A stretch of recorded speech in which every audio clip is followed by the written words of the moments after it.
l'avait emportée. Comme elle n'était plus liée à aucune organisation, elle était maintenant prête à écouter la parole du Seigneur. Une femme, ce qui signifie l'Église.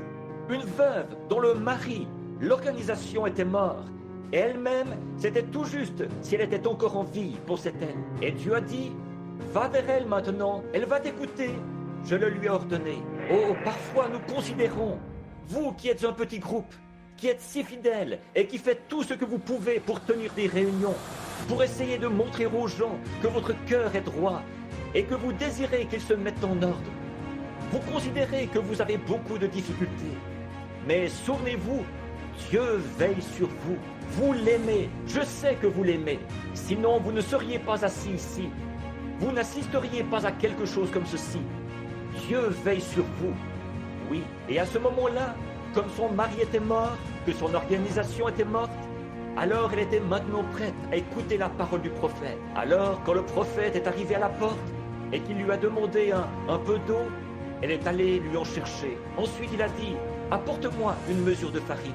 Elle s'est retournée et elle a dit, l'Éternel est vivant, je n'ai que la quantité qu'il me faut, rien de plus. On aurait dit là qu'il avait été envoyé pour lui enlever le peu qu'elle avait. Mais c'était le contraire. Au moment où elle était prête à donner ce qu'elle avait pour soutenir la parole, Dieu la nourrit. Et si vous êtes prêts à donner la portion de l'esprit que vous avez, la portion de l'esprit que Dieu vous a donnée pour soutenir la parole, alors Dieu vous gardera en vie. Alléluia! Oh, gloire à Dieu! Est-ce que vous le voyez, Église? N'allez pas penser que je déraisonne, ce n'est pas ça. Mais ce que vous avez, le peu de foi que vous avez en Dieu, la foi que vous avez, placez-la dans la parole, pas dans une organisation. Mettez-la dans la parole de Dieu. Il vous gardera en vie. À ce moment-là, elle était prête. Parce qu'avant ça, elle n'aurait pas pu. Il ne l'aurait pas laissé faire. Mais là, elle est prête. Va-t-elle le recevoir? Dieu envoie un prophète vers elle. Va-t-elle recevoir sa parole? Va-t-elle recevoir ce prophète? Oui, elle l'a reçu.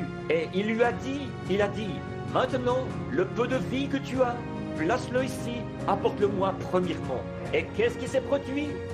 Pendant que le reste du monde était en train de dépérir et de mourir de faim, elle et ses enfants et sa famille, tous, ils mangeaient 3 bons repas par jour.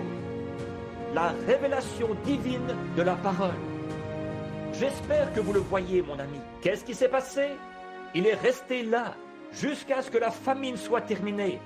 Il a vécu chez cette femme, cette église, qui l'avait accueilli et qui avait cru sa parole. Et il l'a gardée en vie, gardé l'église en vie, par la parole du Seigneur. Parce qu'il avait dit, ainsi dit le Seigneur. Bon, nous n'avons pas le temps de prendre le reste de l'histoire. Vous savez, alors qu'il a dû en venir à une épreuve de force avec Baal. Il le fera un de ces jours, ne vous en faites pas. Quand d'un pas décidé, il sortira du désert. Regardez bien ce qui se produira. Qu'est-ce qui s'est passé? Alors, quand ce brave vieil Élie, le prophète, un véritable serviteur de Dieu, est arrivé au bout du chemin, Dieu lui a dit, un jour, il a dit, Élie, maintenant tu as prêché assez longtemps.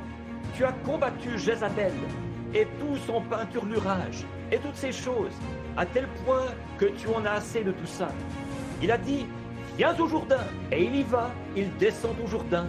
Là, le vieux fleuve boueux s'agitait là-bas. Cette eau froide, glacée, ce que tout homme doit affronter. Le Jourdain, la mort. Mais quand ce grand serviteur de Dieu est descendu au Jourdain et que son fils marchait à ses côtés, son fils dans l'évangile. Oh oui, c'était son fils. Mon père, chars d'Israël et leur cavalerie. Quand lui et son fils sont descendus bras dessus, bras dessous au Jourdain, il regardait partir son papa ce matin-là. Quand il est arrivé au Jourdain, il a pris ce manteau de puissance qu'il avait sur les épaules. Il a dit, mort, tu ne peux rien me faire. Et il a frappé le Jourdain. Écarte-toi, je traverse ce matin. Qu'est-ce qui s'est passé? Le Jourdain s'est retiré et il est devenu sec.